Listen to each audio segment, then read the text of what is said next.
नमो भगवते वासुदेवाय नमः। जय श्री कृष्णा, राधे राधे। प्रेम से बोलिए श्री लक्ष्मी नारायण भगवान की जय। हे प्रिय भक्तों, आप सभी को देव उठनी एकादशी व्रत की हार्दिक शुभकामनाएं। भगवान श्री लक्ष्मी नारायण जी की कृपा आप और आपके पूरे परिवार पर सदा सर्वदा बनी रहे। हे प्रिय भक्तों, आज के इस वीडियो में आप सुनिए देव उठनी एकादशी की संपूर्ण व्रत कथा। तो कथा को पूरी श्रद्धा भाव एवं प्रसन्नचित मन से पूरा अवश्य सुनिएगा। आधा अधूरा कथा सुनने से दोष लगता है। तो आइए भगवान श्री लक्ष्मी नारायण जी के चरणों का ध्यान करते हुए देव उठनी एकादशी व्रत की कथा का शुभारंभ करते हैं। जय श्री गणेशाय नमः। एक बार भगवान श्री कृष्ण जी ने अर्जुन से कहा, हे अर्जुन, तुम मेरे बड़े ही प्रिय सखा हो। हे पार्थ, अब मैं तुम्हें पापों का नाश करने वाली तथा पुण्य और मुक्ति प्रदान करने वाली प्रबोधिनी एकादशी की कथा सुनाता हूँ। श्रद्धा पूर्वक श्रवण करो। इस विषय में मैं तुम्हें नारद जी और ब्रह्मा जी के बीच हुए वार्तालाप को सुनाता हूँ। एक समय नारद जी ने ब्रह्मा जी से पूछा, हे पिता, प्रबोधिनी एकादशी के व्रत का क्या फल होता है?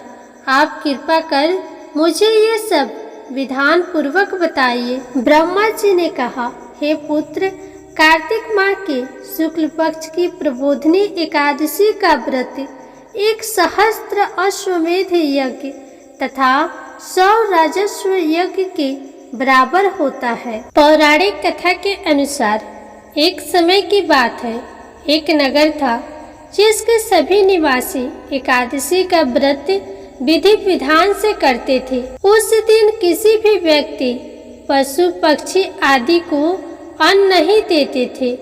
एक बार उस नगर के राजा के दरबार में एक बाहरी व्यक्ति नौकरी की उम्मीद से आया।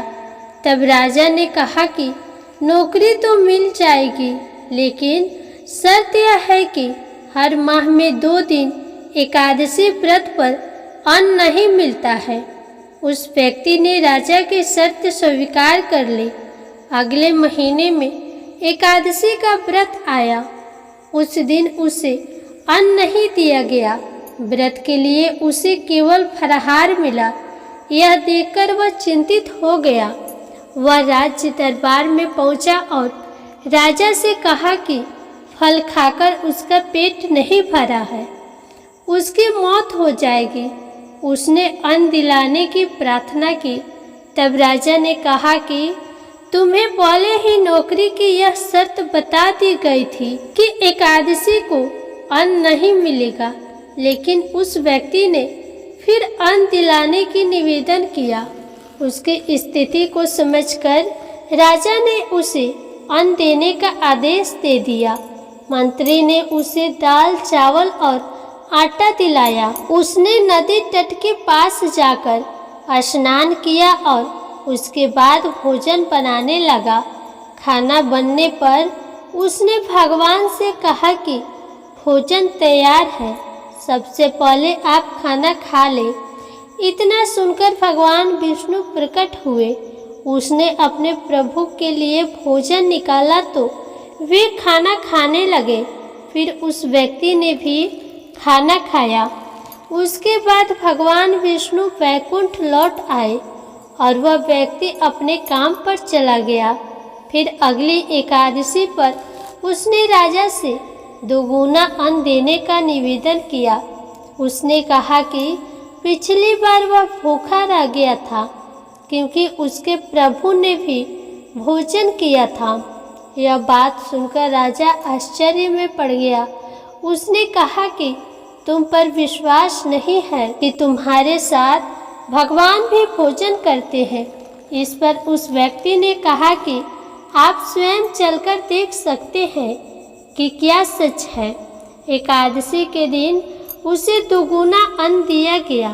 वह अन्न लेकर नदी के किनारे पहुंच गया। उस दिन राजा भी वहाँ एक पेड़ के पीछे छुपकर सब कुछ देख रहा था।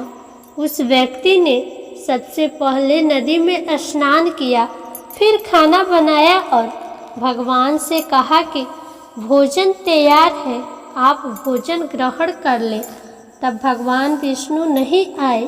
उसने कई बार बुलाया लेकिन वे नहीं आए। तब उसने कहा कि आप नहीं आएंगे तो वह नदी में कूदकर अपनी जान दे देगा। फिर श्री हरि नहीं आए। तब वह नदी के तट पर गया और उसमें छलांग लगाने के लिए आगे बढ़ा। तब भगवान विष्णु प्रकट हुए और उसे बचा लिया। श्री हरि विष्णु ने उसके साथ भोजन किया, फिर उसे अपने विमान में बैठाकर अपने साथ वैकुंठ लेकर चले गए। यह देखकर राजा हैरान रह गया। अब वह समझ गया था कि व्रत पवित्र मन से और आचरण की शुद्धता के साथ रखते हैं, तभी व्रत का पूरा फल मिलता है। उस दिन के बाद से राजा ने भी पवित्र मन से एकादशी व्रत और विष्णु पूजा करने लगे। जीवन के अंत में उसे स्वर्ग की प्राप्ति हुई और उसके पाप मिट गए। प्रेम से बोलिए लक्ष्मी नारायण भगवान की जय, एकादशी माता की जय, शालिग्राम भगवान की जय। आइए अब एकादशी व्रत की दूसरी कथा को सुनते हैं। इस कथा को सुनने से सभी मनोकामनाएं पूर्ण हो जाती है। रमा नाम की एक स्त्री थी जो किसी गांव में रहती थी। 5-6 बरस उसकी शादी को हो गए थे, लेकिन अभी तक कोई संतान नहीं थी। एक बार श्री राधा अष्टमी का उत्सव आया। गांव की सभी औरतें बरसाना जा रही थी। औरतों ने कहा, तुम भी बरसाना चलो, राधा रानी बड़ी दयालु है, तुम्हारी गोद जरूर भरेंगी। वह कभी भी 7-8 दिनों के लिए अपने घर से बाहर नहीं रही थी। उसके पति और सास ने भी उसे जाने की आज्ञा दे दी। बस उसके मन ने ठान लिया था कि राधा रानी मेरी गोद जरूर भरेंगी। जिस दिन उसे बरसाना जाना था, उसी दिन उसके पैरों में चोट लग गई, चला भी नहीं जा रहा था। फिर भी वह स्त्रियों के संग यात्रा पर चल पड़ी। सारे रास्ते ट्रेन में राधा कृष्ण का जाप कीर्तन चलता रहा। इस प्रकार सभी स्त्रियों के साथ वह बरसाना पहुंच गई। सभी नहा धोकर राधा जी के मंदिर में जाने के लिए तैयार हुई। राधा जी के महल में जब जाते हैं तो ऊपर बहुत सी सीढ़ियाँ चढ़नी पड़ती है। जैसे ही सीढ़ियाँ चढ़ने लगी, वह स्त्रियों को बोली कि तुम लोग आगे आगे चलो, मैं धीरे धीरे आ रही हूँ। पैर में चोट लगने की वजह से चला नहीं जा रहा था। 2-4 सीढ़ियाँ चढ़ने के बाद उसका पैर मुड़ गया और वह नीचे गिरने लगी।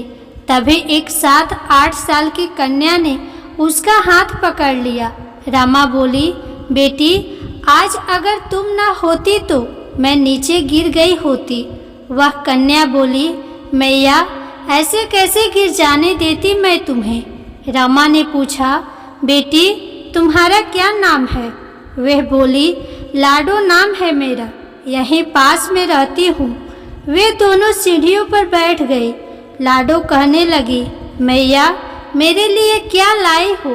ना कोई जान, ना कोई पहचान, और लाडो ऐसी बातें कर रही है। रमा ने सोचा। फिर रमा ने कहा, लाडो, मैं कल तुम्हारे लिए लेकर आऊँगी, तुम्हें क्या पसंद है।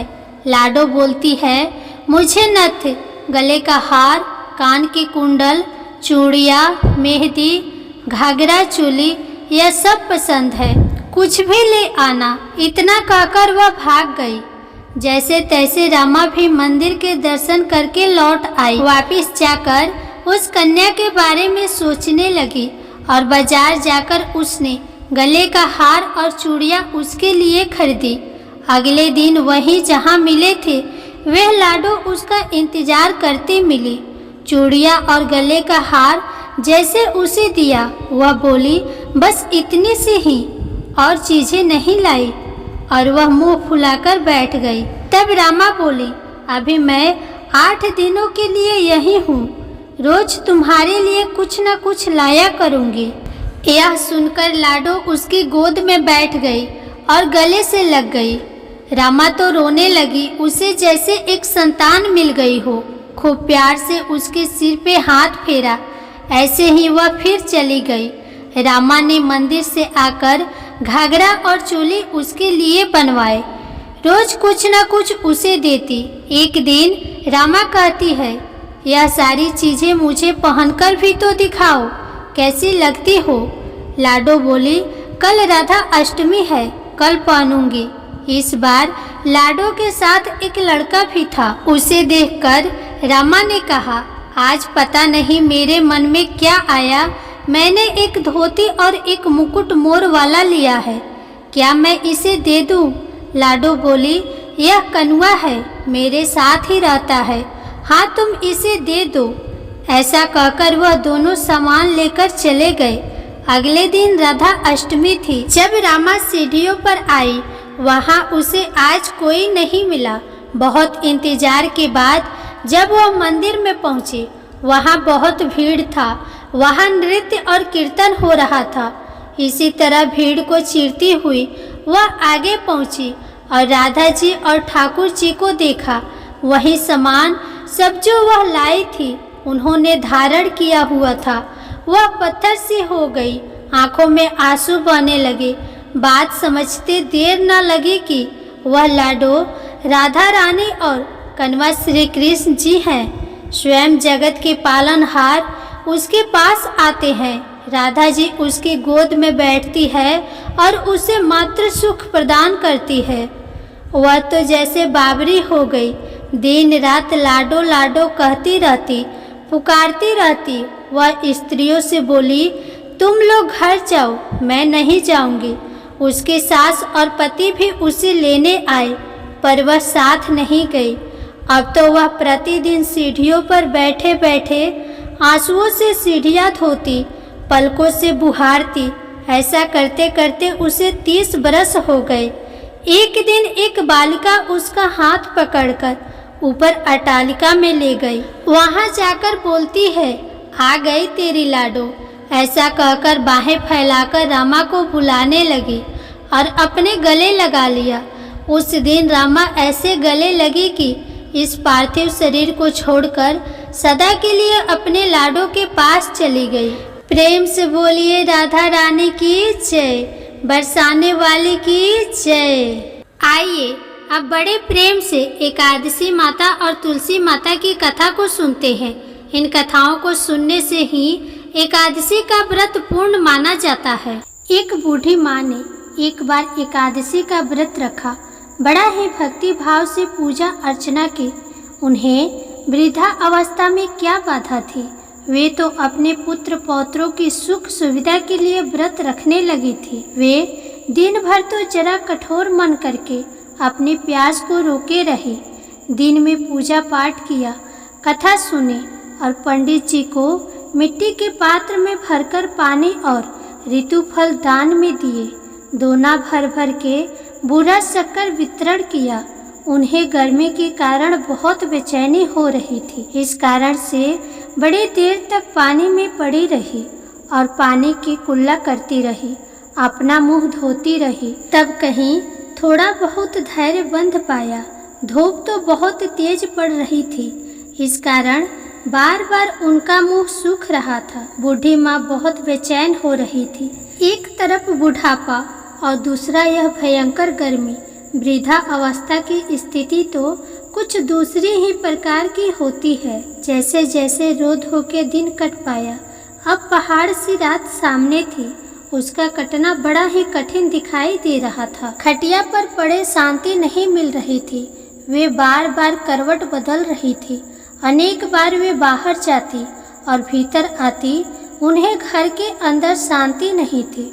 वे पड़ी पड़ी एकादशी माता का स्मरण करती रही। वे कहती रही कि हे माता जी, आप मेरी लाज रखिएगा, आप ही मुझे शक्ति दीजिएगा जिससे मैं भली भांति आपका व्रत कर सकूं और यह पहाड़ सी रात शांति पूर्वक व्यतीत हो सके। प्यास के कारण बूढ़ी माँ की बेचैनी तो बढ़ ही रही थी। उन्होंने धैर्य रखने का बहुत प्रयास किया, किंतु सहनशीलता की सीमा टूट गई और वे घबराकर एकदम चिल्ला पड़ी और बोली कि बचाओ बचाओ। अम्मा का चिल्लाना सुनकर परिवार भर के नर नारी, बच्चे और पड़ोसी एकत्र होकर बूढ़ी अम्मा के खटिया के समीप पहुंच गए। सबने पूछा कि अम्मा जी, आपको क्या हुआ? आप क्यों चिल्ला रही हैं? आप इस वृद्धा अवस्था में यह कठिन व्रत क्यों कर रही हैं? अम्मा जी, शक्ति से ही भक्ति होती है। थोड़ी ही देर में वे फिर से बोली, अरे हमारे तो प्राण ही निकले जा रहे हैं।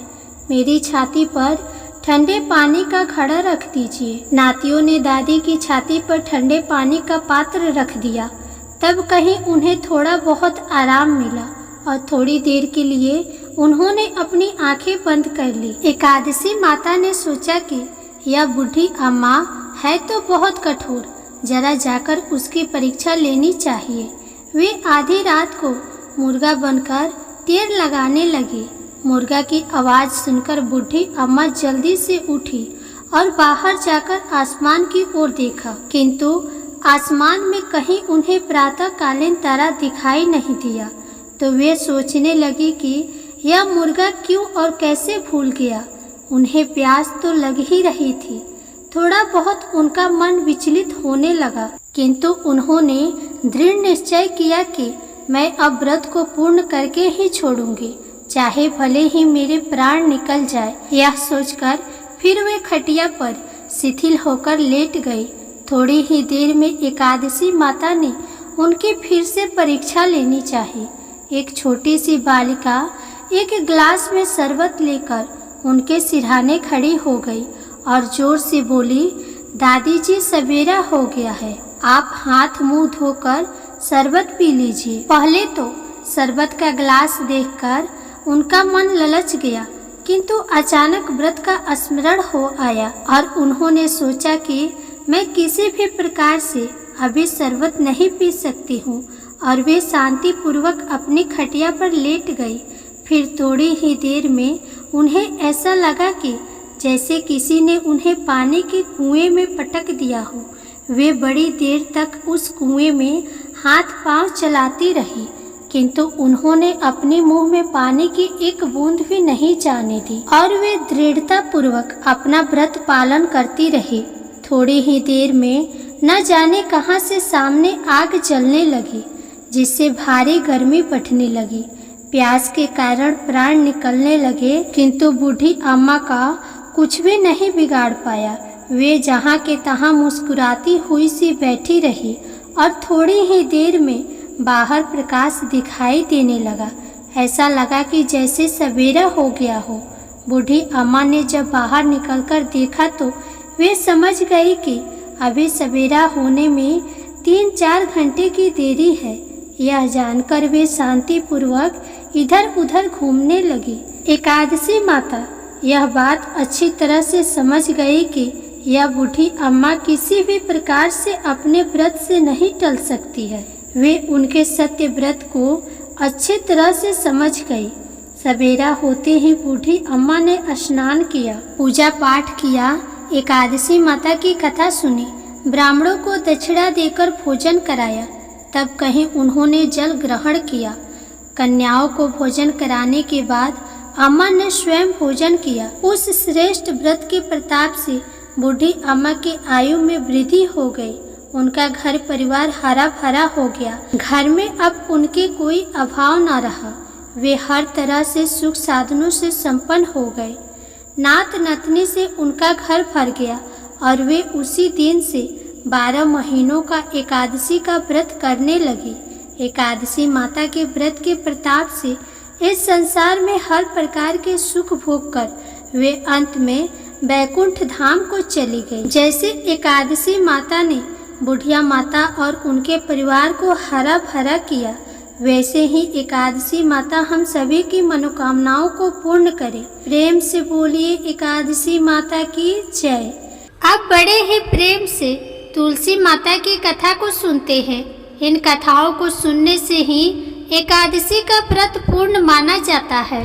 एक बार एक गांव में एक बहुत ही बुजुर्ग महिला रहती थी। वह बहुत ही पूजा पाठ किया करती थी। वह रोज तुलसी माँ की पूजा करती थी और वह बुजुर्ग महिला रोज तुलसी माता से कहती, हे तुलसी माँ, तुम मुझे बहू दे, पीताम्बर की धोती दे, मीठा मीठा घास दे, बैकुंठ में वास दे, चटक की चाल दे, पटक की मौत दे, चंदन का काठ दे, रानी सा राज दे, दाल भात का भोजन दे, ग्यारस की मौत दे और कृष्ण जी का कंधा दे। वह बुजुर्ग महिला हर महीने में तुलसी माता की पूजा करती और उनके बिरले को रोज सींचती। तुलसी माता बुजुर्ग महिला की बात सुनकर धीरे धीरे सूखने लगी। तभी भगवान श्री कृष्ण जी ने देखा कि तुलसी माता सूख रही है और तभी एक दिन भगवान श्री कृष्ण तुलसी माता जी के पास प्रकट हुए और भगवान श्री कृष्ण जी ने तुलसी माता से पूछा, तुम क्यों सूख रही हो? सभी महिलाएं तुम्हारी पूजा करती है और तुमको रोज सींचती है, लेकिन फिर भी तुम रोज सूखती जा रही हो। इसका कारण क्या है? जिसके बाद तुलसी माता ने भगवान श्री कृष्ण जी से कहा कि हे प्रभु, एक बुजुर्ग महिला मेरे पास रोज आती है और रोज एक ही बात बोलती है, हे तुलसी माता, सबकी दाता, मैं तेरा बिरला सींचती हूँ, तुम मुझे बहू दे, पीताम्बर की धोती दे, मीठा मीठा घास दे, बैकुंठ में वास दे, चटक की चाल दे, पटक की मौत दे, चंदन का काठ दे, रानी सा राज दे, दाल भात का भोजन दे, ग्यारस की मौत दे और कृष्ण जी का कंधा दे। मैं उस बुजुर्ग महिला की सारी मनोकामनाएं पूरी कर सकती हूँ, लेकिन उसकी एक मनोकामना पूरी नहीं कर सकती। मैं कृष्ण जी का कंधा कहाँ से दूंगी? भगवान श्री कृष्ण जी तुलसी माता की बात सुनकर जोर जोर से हंसने लगे और फिर भगवान श्री कृष्ण जी ने तुलसी माता जी से कहा कि तुम चिंता मत करो, जब वह बुजुर्ग महिला की मृत्यु होगी तब मैं मौके पर आकर उसे कंधा दे दूंगा। अब जब वह बुजुर्ग महिला पूजा करने आए तो कह देना कि तुम्हें सब कुछ मिल जाएगा। कुछ दिनों बाद वह वृद्ध महिला ठोकर खाकर रास्ते में गिरकर मर गई। पूरे गांव के सभी लोग आए और उस महिला को सभी लोग धर्मात्मा मानते थे। उसको तुलसी जी की टोकरी कहते थे। उसके परिवार में कोई भी नहीं था, इसलिए गांव वालों ने ही उसके अंतिम संस्कार करने की योजना बनाई और उसे नहलाकर जब बैकुंठी पर बैठाने के लिए उसे उठाने लगे तो उसके मृत शरीर इतना भारी हो गया था कि उसे कोई उठा नहीं पाया। यह सब देखकर वहाँ के सभी लोग तरह तरह की बातें करने लगे और कहने लगे कि यह इतना पूजा पाठ करती थी, हर समय माला फेरती थी, इसलिए यह इतनी भारी हो गई है। वहीं पूरी गांव में चर्चा होने लगी कि डोकरी माई कोई भक्ति नहीं करती थी, यह छल कपट करती थी। हम जिसे धर्मात्मा समझते थे वह पापी है, जो कि किसी से भी नहीं उठ पा रही है। यह इसके कर्मों की सजा है। इधर भगवान ने सोचा कि मेरे भक्त की निंदा हो रही है, इसलिए भगवान ने बूढ़े ब्राह्मण का वेश धारण करके वहाँ पर आए और वहाँ पर एकत्रित लोगों से पूछने लगे कि यहाँ पर इतनी भीड़ क्यों लगी है, जिसे लोग कहने लगे कि यहाँ पर डोकरी माई मर गई है और पाप इतना था कि जिससे यह उठ नहीं पा रही है। सब उठा उठाकर थक गए। तब ब्राह्मण ने कहा, मुझे एक बार डोकरी के कानों में कहने दो, फिर वह देखो कैसे उठती है। तो सभी लोगों ने कहा कि आप भी प्रयास करके देख लीजिए। तब भगवान ने उस वृद्ध महिला के कानों में कहा कि हे डोकरी माई, देखो मैं आ गया। और जो डोकरी पूजा करते समय शब्द कहती थी वह शब्द उसके कानों में कहने लगे, तू बिरला सींचू तेरा, मैं करूँ निस्तारा मेरा। डोकरी माई बहू ले, बेटी ले, पोता ले, लड्डू ले, पीताम्बर की धोती ले, गहना ले, घी का घड़ा ले, मीठा मीठा खीर और पूड़ी ले, दाल भात का भोजन ले, धन दौलत ले, रानी सा राज ले, तुलसी जी का पत्ता ले, मुंह में गंगा जल ले, 11 को दिल ले, चंदन का दाग ले, कृष्ण जी का कंधा ले। इतना सुनते ही डोकरी हल्की हो गई। भगवान ने बोला, आओ और इसको उठाओ। भगवान ने हाथ लगाया और डोकरी माई उठ गई। सबको बड़ा आश्चर्य हुआ। उसे खूब धूमधाम से ले जाया गया। भगवान उसे अपने कंधे पर ले गए। पूरे गांव में उसकी चर्चा होने लगी, जिससे उसको मुक्ति मिल गई और वह वैकुंठ में चली गई। सभी लोग देखते रह गए। सभी लोगों ने देखा कि शमशान घाट तक तो ब्राह्मण साथ ही आया था, लेकिन अब वह दिखाई नहीं दे रहा है। इससे लोगों को समझ में आ गया कि वह कोई और नहीं, स्वयं भगवान ही बूढ़े ब्राह्मण के रूप में आए थे। बोलिए श्री तुलसी शालिग्राम की जय। बोलिए श्री लक्ष्मी नारायण भगवान की जय। बोलिए श्री राधा कृष्ण भगवान की जय। आइए अब एकादशी व्रत को पूर्ण करने वाले गणेश भगवान की कथा को सुनते हैं। एक समय की बात है, एक बुढ़िया माई अपने परिवार के साथ रहती थी। बुढ़िया माई विष्णु भगवान की परम भक्त थी। वह हमेशा दोनों पक्षों की एकादशी का व्रत करती थी और कथा सुनती थी।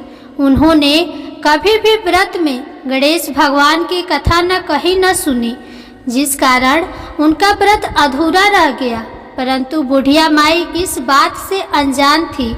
उनको लगता था कि वह तो पूरा व्रत कर रही है और उनके व्रत के पुण्य से उनको वैकुंठ लोक की प्राप्ति अवश्य होगी।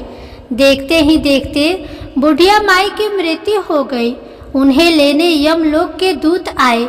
वह देखकर घबरा गई और बोली, मैंने जीवन भर विष्णु भगवान की भक्ति श्रद्धा भाव से किया, एकादशी का व्रत किया, मुझे तो लेने वैकुंठ लोक का विमान आएगा, मैं आपके साथ नहीं चलूंगी। इतना कहकर बुढ़िया माई रोने लगी और विष्णु भगवान को पुकारने लगी। विष्णु भगवान गरुड़ पर सवार होकर बुढ़िया माई के पास आए और बोले, बुढ़िया माई, तूने तो पूरी श्रद्धा से व्रत किया, परंतु तुमने व्रत में कभी भी गणेश भगवान की कथा न कही न सुनी, जिस कारण तेरा व्रत अधूरा रह गया। बुढ़िया माई विष्णु भगवान से जीवन दान मांगने लगी ताकि वह एकादशी का व्रत करके उसका पूरा पुण्य प्राप्त कर सके। इस प्रकार बुढ़िया माई को विष्णु भगवान ने 2 साल के लिए फिर से जीवित कर दिया। अब बुढ़िया माई जीवित होते ही गणेश भगवान का नित्य नियम निभाना चालू कर दिया। अब जब भी एकादशी का व्रत करती तो सबसे पहले एकादशी व्रत की कथा सुनती, फिर अंत में गणेश भगवान की कथा सुनने लगी। गणेश भगवान की कृपा से एकादशी का पूरा पुण्य बुढ़िया माई को प्राप्त हुआ। बुढ़िया माई की तपस्या से गणेश भगवान प्रसन्न हुए और बुढ़िया माई के सामने प्रकट होकर बोले, बुढ़िया माई, तुमने मेरे नित्य नियम के साथ ही व्रत में श्रद्धा पूर्वक कथा सुनी है, इसलिए मैं तुम पर अत्यंत प्रसन्न हूँ। मैं तुम्हें आशीर्वाद देता हूँ कि जब तक यह पृथ्वी रहेगी तब तक तुम्हारी इस तपस्या का गुणगान लोग करते रहेंगे। साथ ही एकादशी व्रत में तुम्हारी इस भक्ति की कथा को जो भी मनुष्य प्रेम पूर्वक सुनेगा, उसको व्रत का संपूर्ण फल प्राप्त होगा। गणेश भगवान बुढ़िया माई पर प्रसन्न होकर बुढ़िया माई का घर अन्न धन से भर दिया। साथ ही रिद्धि सिद्धि का आवास करके अंतर ध्यान हो गए। 2 साल बीतने पर बुढ़िया माई की मृत्यु हुई। इस बार उन्हें लेने वैकुंठ लोक का विमान आया। बुढ़िया माई को पूरे मान सम्मान के साथ वैकुंठ लोक ले जाया गया। इस गणेश भगवान की कृपा से बुढ़िया माई का घर अन्न धन से भर गया और मरने के बाद वैकुंठ धाम का वास मिला। हे गणेश जी महाराज, जैसे आपने बुढ़िया माई पर प्रसन्न हुए, बुढ़िया माई के व्रत को पूर्ण किया, उसके घर को अन्न धन से भर दिया, वैसे ही एकादशी व्रत करने वालों को भी पूरा फल देकर उनका घर अन्न धन से भर देना। प्रेम से बोलिए गणेश भगवान की जय। अब सुनिए लप्सी और तपसी की कहानी। एक लप्सी था, एक तपसी था। तपसी हमेशा भगवान की तपस्या करता था, लेकिन उसे चोरी करने की आदत थी। लप्सी हमेशा सवा सेर की लप्सी बनाता और सबसे पहले भगवान को भोग लगाता, उसके बाद में स्वयं भोजन करता। दोनों भाइयों का यही नियम था। एक दिन किसी बात को लेकर दोनों भाइयों में कहा सुनी हो गई। तपसी कहने लगा कि मैं रोजाना भगवान की तपस्या करता हूँ, इसीलिए मैं बड़ा हूँ। तो लप्सी बोला कि मैं रोज भगवान को सवा सेर का लप्सी का भोग लगाता हूँ, इसीलिए मैं बड़ा हूँ। ऐसा कहते हुए दोनों जोर जोर से लड़ने लगे। तभी वहाँ से नारद जी गुजर रहे थे। दोनों को लड़ता हुआ देखकर वहाँ आए और उनसे पूछा कि तुम दोनों लड़ क्यों रहे हो। तो दोनों ने अपने आप को बड़ा बताया और साथ में बड़ा होने का कारण भी बताया। तो नारद जी बोले कि इसका फैसला मैं कर दूंगा, कल आकर बता दूंगा कि कौन बड़ा है। दूसरे दिन लप्सी और तपसी नहाकर अपने रोज की भक्ति करने आए। तो नारद जी ने छुपकर 1.25 करोड़ की एक एक अंगूठी उन दोनों के आगे रख दी। जैसे ही भक्ति करते हुए तपसी की नज़र उस अंगूठी पर पड़ी तो उसने चुपचाप से उठाई और अपने पैर के नीचे दबा दी। लप्सी की नज़र अंगूठी पर पड़ी, लेकिन उसने ध्यान नहीं दिया। उसने पहले भगवान को भोग लगाया और फिर स्वयं भोजन करने के लिए बैठ गया। थोड़ी ही देर बाद नारद जी सामने आए तो दोनों ने पूछा कि अब बताओ हम दोनों में से कौन बड़ा है। तो नारद जी ने तपसी से कहा, तपस्या तो तुम करते हो, इतनी तपस्या करने के बाद भी तुम्हारी चोरी करने की आदत नहीं गई। यह अंगूठी मैंने ही तुम दोनों के आगे रखी थी। मैं ये देखना चाहता था कि तुम दोनों में से किनके मन में लालच है। तो तूने तो अंगूठी दिखाई पड़ते ही झट से अपने पैर के नीचे दबा ली। लेकिन लप्सी का ध्यान अंगूठी पर जाने के बाद भी लप्सी ने अंगूठी को नहीं उठाया और ना ही ध्यान दिया। उसने सिर्फ अपने भगवान में ही ध्यान रखा, उन्हें भोग लगाया और बाद में भोजन करने लगा। इसलिए लप्सी बड़ा है और तुम्हें तुम्हारी तपस्या का कोई भी फल नहीं मिलने वाला। जितनी चाहे मर्जी तुम तपस्या कर लो, तुम्हें इसका कोई भी फल नहीं मिलेगा। तो तपसी को यह सुनकर बहुत ही दुख हुआ और वह शर्मिंदा होकर नारद जी से माफ़ी मांगने लगा कि आज तक मेरी गलती माफ़ करो और मुझे बताओ कि मेरी तपस्या का फल कैसे मिलेगा। आज के बाद कभी भी मैं चोरी नहीं करूँगा। तो नारद जी ने कहा कि यदि कोई गाय या कुत्ते के लिए रोटी नहीं बनाएगा तो उसका फल तुझे मिलेगा। यदि कोई व्यक्ति ब्राह्मण को भोजन करवाकर उसे दक्षिणा नहीं देगा तो उसका फल भी तुझे ही मिलेगा। अगर किसी को सूट साड़ी देगा और उसके साथ भेंट स्वरूप कुछ रुपये नहीं देगा तो उसका फल भी तुझे ही मिलेगा। अगर कोई व्यक्ति दिए से दिया जलाएगा तो उसका फल भी तुझे ही मिलेगा।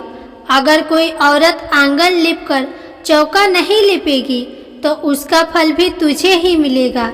यदि कोई व्रत कथा में सारी कहानी सुन ले लेकिन तुम्हारी कहानी ना सुने तो उसका फल भी तुझे ही मिलेगा।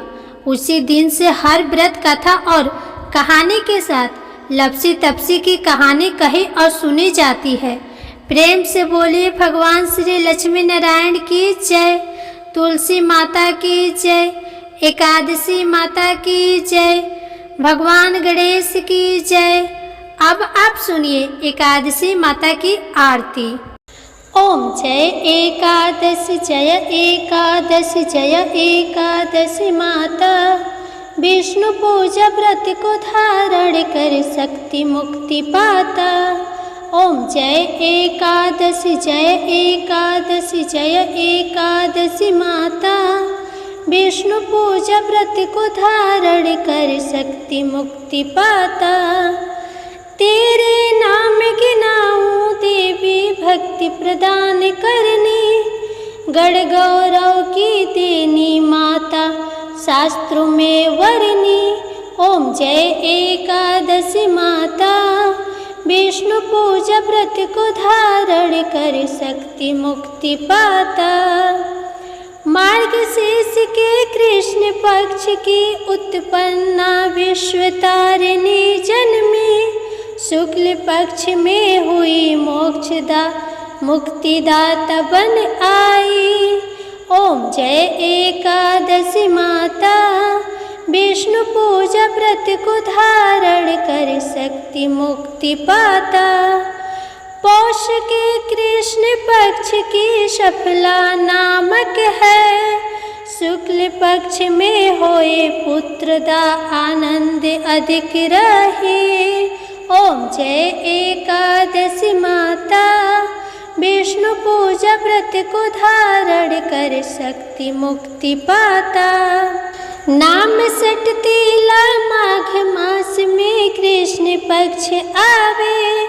शुक्ल पक्ष में जया कहावे विजय सदा पावे। ओम जय एकादशी माता। विष्णु पूजा व्रत को धारण कर शक्ति मुक्ति पाता। चैत्र शुक्ल में नाम कामदा धन देने वाली। नाम वरुथनी कृष्ण पक्ष में वैशाख माह वाली। ओम जय एकादशी माता। विष्णु पूजा व्रत को धारण कर शक्ति मुक्ति पाता।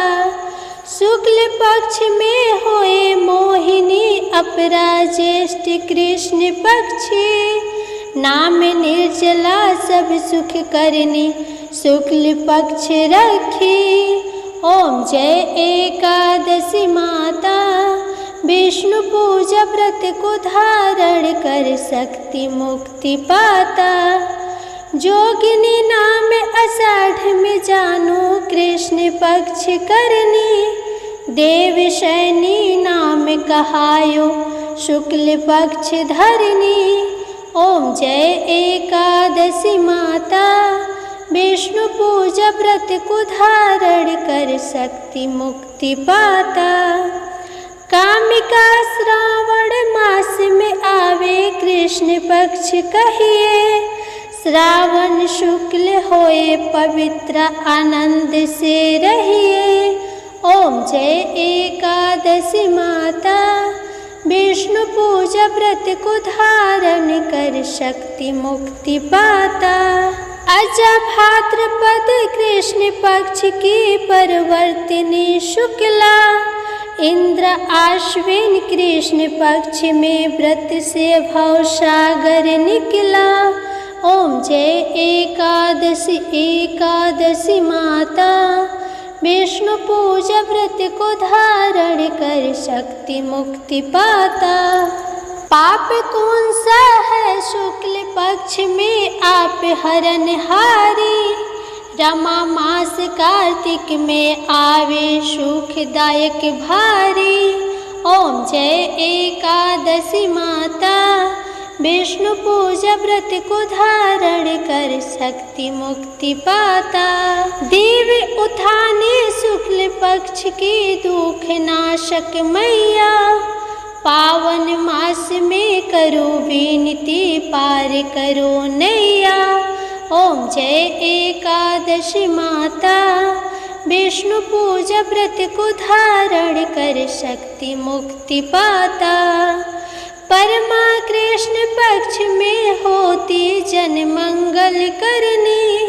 शुक्ल मास में होए पद्मिनी दुख दारिद्र हरनी। ओम जय